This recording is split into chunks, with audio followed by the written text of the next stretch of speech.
Hi, I'm Wendy Gale, and welcome to Dementia's Blurred Lines. It happened on an ordinary day, back in November a few months ago. I was in the kitchen doing dishes, getting ready to make my mom's lunch, just moving through the routine like I always do. Listening to music, and then a Journey song came on, one I hadn't heard in decades. I stopped dead in my tracks, literally froze. Like in those movie scenes where time slows down and two different worlds collide. 1 second I was standing at the sink, the next I was 15 again. Same song, same feeling, same girl who had no help, no safety, no one protecting her.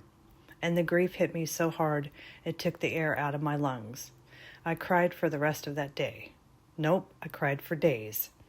All day and into the night, over and over again, not because of the song itself, but because of what it opened. I cried for the younger version of me who survived so much without understanding any of it. I cried for the loneliness I lived in.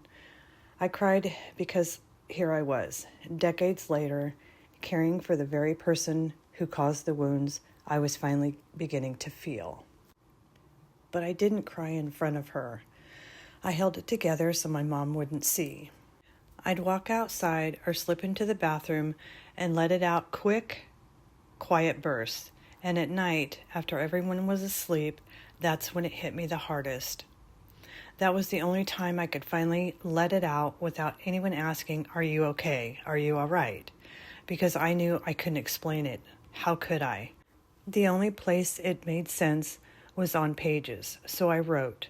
I wrote everything I was feeling because it was the only way I could breathe through it.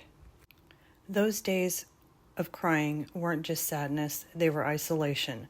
I remember thinking, am I the only one living this kind of craziness?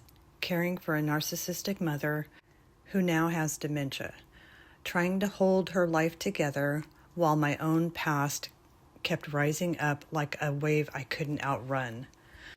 That loneliness pushed me to start searching, and what I found changed everything. There were people out there, just like me, walking through the same impossible contradiction. People caring for parents who had hurt them. People navigating dementia layered on top of old wounds. People who felt the same anger, guilt, confusion, and exhaustion. And I knew I wasn't alone, and neither are they.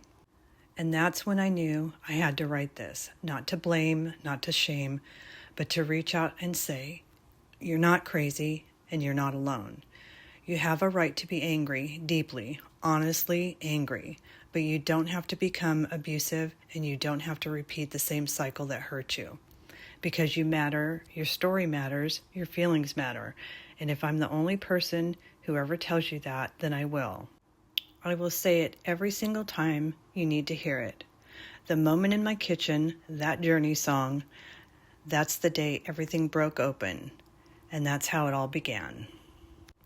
I just want to thank you for being here and to let you know you're not alone. So please take care of yourself until next time, and I'll talk to you soon.